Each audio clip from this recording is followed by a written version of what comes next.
A darkness spreads across the land, and evil from hell awakens from long slumber. Yet some would resist, would seek to turn back the tide. But will that power, will that effort really be enough?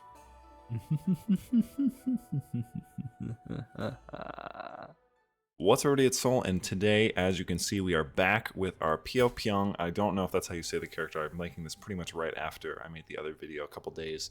And we've advanced a bit from the previous video. I think we left off about 45 years after the game start, so sometime in the 1200s still. Well, it's 1430, and the reason for that, let me go into a couple other things first. So obviously I've taken over a big portion of Asia, all of Japan, pretty much all of Southeast Asia, I mean literally all of Southeast Asia, India, and the way I did that is I actually got lucky with a lot of claims for most of these. So like for India, for example, most of it was just a claim by one person, so I was able to take it over. And then the same was kind of true for a lot of different parts of China as well. So I was kind of collecting claims, just going on crazy, huge, giant wars. I also managed to grab the Bow of Yi, which was a big one, and then I explored Umbra enough to do that other decision to help weaken the Yama Kings. But the reason that we're in 1430 right now is because this is when the Yama Kings spawn, and as you can see, they have a illness or a sickness that spreads called the Scourge as well, and this can affect vampires. So I'm kind of curious to see how that goes. I also know that the Inquisition technically starts in 1430, so a lot of stuff happens here. It's been 200 years since the game start. So obviously a ton of things have happened. I do want to mention that I turned off the overextension thing because I just could not afford to keep it on there. It was way too much. So I'm only now just losing money for some reason. I think it's probably going to fix itself, but I have about 10,000 gold. As you can see, a lot of things have happened. I also did advance like the last 30 years or so. I played all the way up to 1400 and I just didn't really have much else to do. I didn't feel like continuing on this way. I could have gone all the way over and just taken all of Asia, but I didn't feel like doing that because it didn't seem very interesting. And then also, just as an update, these are our men-at-arms. They're pretty much all maxed out. We have some demons, some war servitors, we have some Twilight Cataphracts, we have a ton of these Twilight Pikemen, Twilight Archers, Twilight Hungry Red Dragons. I wasn't sure if there was going to be like a physical army spawning, but it doesn't seem like that's the case. It kind of seems like they just show up, so we'll have to see how this goes. So as you can see, like I just said, Age of the Inquisition. Worrying reports have come to your attention. The so-called Shadow Inquisition seems to have had enough of the shadow part of its title. They are suddenly gathering support among the mortals, rulers, and institutions, which has caused a ripple effect around the world. This move has been planned for decades, perhaps centuries, and all their attacks so far have been mere containment missions and information-gathering expeditions.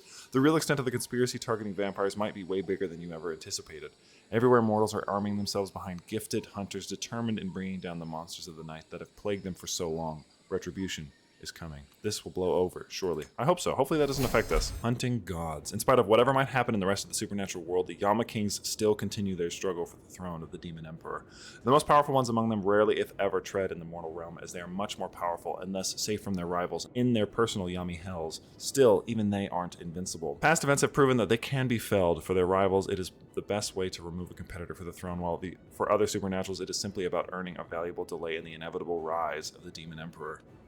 With the eyes of the world turned to the chaos wrought by the fall of the courts, the turn of the ages, and the ride of the Onda, this might be your best shot to catch one of these godlike entities at least a little unprepared. These hunts use a score named Military Strength. This score starts by looking at you and your champion's prowess. It will be raised or decreased during the hunt itself. Your starting military strength is 1353, and I believe I can also raise that a little bit by changing out for this weapon. So there's a couple different characters. There's MMO, and as you can see, MMO, which we read about earlier, they are at 2500. I don't believe we're going to be able to reach that. I think that you can raise your military strength after maybe defeating one. There's Dakhor Khan, who is also probably a little too strong at 2000. So let's talk about Tao Mu, because they're at 1700, and I think we could maybe get there with events. Kuaijin have a formidable enemy and a Yami hell more terrible than any other, and her name is Tao Mu. Tao Mu is among the most malicious of the Yama Kings, and it is this hatefulness that has brought her so near the throne of the Demon Emperor. The Iron Empress is by far the best known Yama Queen, and is known for her passionate hatred for the kindred of the East. While other Yama Kings will try to corrupt and ensnare them, working for the Iron Empress is a stay of execution at the very best. Tao Mu must be defeated. So this is our strength compared to them. Tao Mu is widely considered to be the most direct of the Lord of Yami. Battle-hungry, wrathful, and vengeful, she leads her legion of demons herself when war comes, often to attack the Kuaijin she hates so much. Still, that doesn't make her stupid or reckless. As one of the oldest Yama queens, Tao Mu knows the value of keeping her cards close to her armored chest. As such, the entrance to her hells of being skinned alive is actually unknown, which serves as the first hurdle in your quest. Acting quickly, you could try to locate said entrance before Tao Mu gets wind of your meddling and prepare herself. Or you could take your time and act with intermediaries to avoid drawing too much suspicion. We will surprise her. 250 military strength, huge. Huge, huge, huge, huge. So we're at 1603 and we just need 100 more. Tao Mu has heard of your investigation into her person. It seems the Iron Empress, true to her reputation, simply decided that offense was the best defense. Appearing from a crackling portal in the very middle of your court, the armored monstrosity quickly dispatched your stun guards with a swing of her infamous iron chains. You quickly realize that it is only an avatar of Tao Mu herself, as she wouldn't leave the safety of her realm so easily. Still, while being only a part of her power, the avatar is stronger than most demons in Akuma that have ever walked the Middle Kingdom. If you do not want your quest or end your life to end here, you will have to prove that you are not someone that can simply be dispatched by a fraction of the Yama Queen's power. We will not die, we'll just be banished to the Yami Hell. The avatar of Tao Mu recoils under your onslaught. Sensing her upcoming banishment back to Yami, the Iron Empress pauses in the fight, eyeing you with a new, much more interested look than during your battle. While she doesn't talk, she isn't truly here, the Yama Queen uses the remaining power of her avatar to create images in your head. You see Tao Mu's rise as the Demon Empress, crushing the other Yama Kings under her armored boot. You see the reign of violence, terror, and chaos she will impose upon the world, the sinners being punished for having foolishly believed in heaven's mercy. And you see yourself at her side, a prized partner to the Empress, enjoying the prestige due to what would be the second most powerful entity in creation. It seems you impressed the Iron Empress enough for her to make you an offer to reign in hell alongside her, instead of trying to abide to the laws of heaven. Your quest ends here, so you can actually be betrothed to Tao Mu. That's really interesting. Tao Mu, fated consort. When the 6th age comes, the Empress won't rule alone. The one who suitably impressed her will be rewarded. And you would convert to Tao Mu. The Kuai-Jin have a formidable enemy in the Yami Hell, blah, blah, blah. Interesting. So you can just become that. That would be a real big slap in the face, huh? This would give us enough to beat her. So not interested demon, that would give me 100 strength. If there is a worse place under heaven that the hell of being skinned alive is, no one has found it yet. At a glance, this hell resembles the surface of a desert world. Visitors say it combined the worst of the deserts in the Middle Kingdom. The point is moot. The twisted realm of Tao Mu is infinitely worse than any of these, or any of them put together. The howling winds that forever rip across the red sands of this hell are enough to strip flesh from the bones of lesser beings in seconds. Shards of glass and metal blown on these sonic velocity winds have enough force to penetrate heavy armor skin. Even the tough hides of Kuai-Jin is worn away in moments. These winds have sculpted the rocks and mesas into jagged, horrifying shapes. Those who can see through the constant sandstorm of this domain can see demonic forms performing all manner of torture on the souls of those drawn here. But the screams of the victims are covered by the howling of the winds. The winds frequently become funnel clouds, sucking sand and souls up miles above the ground before letting them plummet into the sharp pinnacles of stone below. To add to this desolate sight, Tao Mu has prepared a welcoming committee composed of her armored demons, misshapen monsters looking like ogres, trolls, and other such beings dedicated to bringing your force down for the glory of the Iron Empress. These can't stop us. Oh, 100 military strength, that's not good.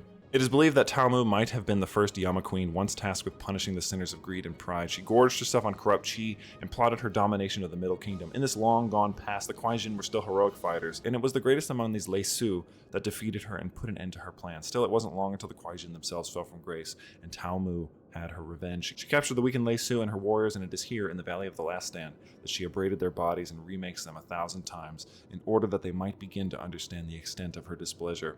The valley is the only place in hell where the winds do not blow. With the soul of her defeated foes now imprisoned in this place, this is a display of strength for Tao Mu. Still, Slew himself never truly broke. The once great hero can be found here and could easily be freed. Could he be useful to your quest, though? This is harder to say. The man's mind is severely weakened, and it would take valuable time to try to help him bring himself back together, let alone be a useful asset in your fight against the Iron Empress. I'm gonna say we don't have time. I'm worried, because if they gain 250 strength, I don't think I'd be able to catch up, and I need a better... I just don't think it's gonna happen. We don't have time. The Sinister Fortress is one of the few structures that rests on the actual surface of this hell. The fortress is a great palace fortified with rusted iron that twists into a hideous visage that mirrors the masks of the Yama Queen herself.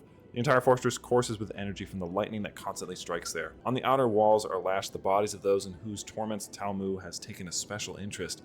These damn creatures are constantly subjected to the cutting winds and bursts of lightning. Tao Mu does not allow them to die, however, and their screams can be heard even over the howling winds. This stubborn nature could be used to your advantage. With most of her army defeated at the entrance, there's little that can stop you from freeing these prisoners and organizing them to strike back at their hellish jailer. Still, bringing these poor souls from decrepit prisons to an effective fighting force would take skill and time that could be better spent rushing the Iron Empress before she can prepare herself for the final battle.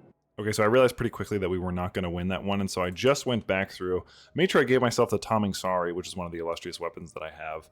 And also went through and just gave myself a ton of the champions that various vassals of mine had to just give us better numbers. So I basically just demanded a bunch of champions. I reloaded like a year before this, and now we're back to the 9th of January, so we missed the opening Inquisition thing, but I already read that for you, so it's not a big deal. But I think this time around, we should be okay. We should be able to actually defeat this lady. All right, so we have, if I scroll down, okay, so now instead of 1,300, I just literally had to go grab more knights. I have 1,826, which is stronger than her estimated 1,700, and she is one of the main ones. I don't think I'd be able to defeat Emma O at 2,500. I think, and I did test this in the background, I was able to kill Ravana in our old form, but I really want to defeat the Iron Empress. I feel like that'd be fun for this video. So Tao Mu must be defeated. We're going to do this again. I'm not going to reread the ones that we already read, but I will just click through, and then when we get to one that I haven't read, I'll read it. I'm not going to rush. Won't be easily defeated. We were banished. And now we have 100 from the 100 strength. So now we're at 1926. So we could almost afford them getting 250, which they often like to do. I gained another 100, so now I could afford them getting 250. I'm not going to risk this one. We don't have time to grab the guy. I'm also not going to risk this one. We read this guy. There must be a method. I don't want to lose my 2 characters, so I can afford 250, so there must be a method. Okay, so we lost that one. So they're at 1950 and we're at 21. This one that we haven't come to. So we're at the Iron Empress. Tao Mu's 3 serpent eyes glare, unblinking from beneath her iron mask. She appears as a woman in elaborate iron armor, complete with horn mask and a talon-like gauntlet on each of her 18 arms. That's a lot. Her long, black hair flows out from behind the steely mask, the one human touch she allows herself. At the end of her 18 gauntleted arms, each of her talons holds something deadly, foul, or wondrous. A dragon's head belching fire, an ancient scroll, a lotus blossom, a baby's head, a black pennant leaking the taint of oblivion. Most of the artifacts of great power that Tao Mu has collected to strengthen her grip on Yami. Wielded in concert, they make her effectively invulnerable, even outside the hell of being skinned alive. And just for your guys' benefit, I have thrown her right here on the screen so that you can see what a rendition of Tao Mu looks like. The Iron Empress in full battle regalia is a sight that even other Yama Kings fear so much that they have considered allying among themselves to stop her. This has never happened, and thus today it is you and your force that has the dubious honor of facing this terrifying being in combat. Even if you greatly outnumber her, there is no mistaking the tension in the air. You are heavily outmatched, and everyone here knows it. No turning back. Thank God. This is the last battle. If your military strength is lower than Tao Mu, your road ends here. You are slowly gaining ground on Tao Mu. The numbers, advantage, and your own great skill prove enough to keep the Iron Empress from slaughtering your forces with wild abandon. The Yama Queen's fighting style is very offensive, using the apparent indestructibility of her armor to let her forego defenses. Sadly, the infamous Iron Panoply does much, much more than simply shield the Iron Empress from the abrading winds of her domain. It frequently shows signs of sentience, moving of its own accord on occasion to protect the Yama Queen from blows she had not yet sensed. It also produces a formidable array of weaponry from its own dark substance, including spinning blades, iron chains terminating in hooks, shuriken, drill bits, and metal tentacles. Oh my God.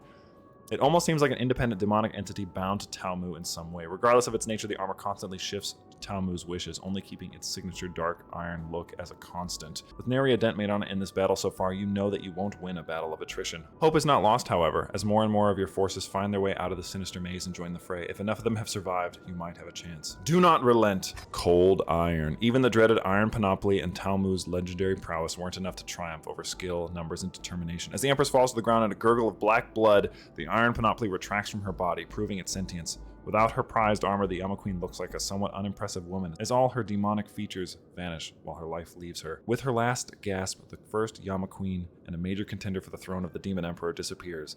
As the winds of hell slowly fade, today will be remembered as a triumph for the enemies of the Yama Kings, but also for those among them that feared Tao Mu, and now see a dreaded competitor dealt with. Still, a blight on the heavens has been removed, and the horizon seems a little brighter for the days to come. The silence spells our victory, and we have gained... Oh, we gained her armor. That's sick. We gained 1,500 prestige. We gained Slayer of Gods. This character has arguably slain one of the most powerful entities of this realm. They command respect and fear in equal measure. We gained another 750 prestige, so 1,500 and 750. We gained 2 levels of fame, which I already had, and we gained the Iron Panoply of Tao Mu artifact. Characters of the dead King Yama Faith will convert to another 1,000 Hell's Faith. The silence spells our victory. Wow. We did it. And I think it takes 50 years for the next one to pop up. Look how strong that is. It gives you 15 more prowess. That's insane. The infamous Iron Panoply of Talmud does much more than simply shield the Iron Empress from abrading winds of her domain. It frequently shows signs of sentience, moving of its own accord on occasion to protect the Yama Queen. So we read all that, but some believe it is an independent demonic entity bound to Talmud in some way, while others have suggested the inverse. It was a gift, some say, from the Outer Ones. Regardless of its nature, the armor constantly shifts according to Talmud's wishes. When she's meeting with those outside, it appears sinewy and organic. Alternatively, as she's in the midst of battle, it appears coarser, like the crudest work of a primitive blacksmith. So we now have a legendary demonic armor in tow, as well as a legendary bow, blade. I think the bow of Yi is a fun one to grab and use instead from now on, but we use the Taming Sari, of course, because it's a Malaysian Chris that it's supposed to make you unbeatable. But that's going to be it for this one. I hope that you guys enjoyed this video. I know it's kind of a short one, but I wanted to see if we could defeat one of the Yama Kings, and I'm happy to say that we could, and that we did, and I believe it would be another 50 years before this would pop up again, because in 1480 I think it'll give you another chance to hunt another one of the Yama Kings. I'm not going to show you all of those because I'd like you to find those out for yourselves, but we played 200 years. You got to see what happens when the Yama Kings come, and you can see that you can defeat them, and it's quite a task. I would say definitely try to stack up your court with as many strong knights as you can possibly manage. As you can see, most of mine are like in the 80s and 70s, so it was still tough, but I'm happy to do it, and I hope that you enjoy this. As always, thank you so much for watching. I have another Princess of Darkness video that I have planned for the end of this week as well, so that'll be 3 in a row, and then we'll jump to some other mods. But as always, I'm Soul. Thank you so much for watching, and I will happily see you in the next one.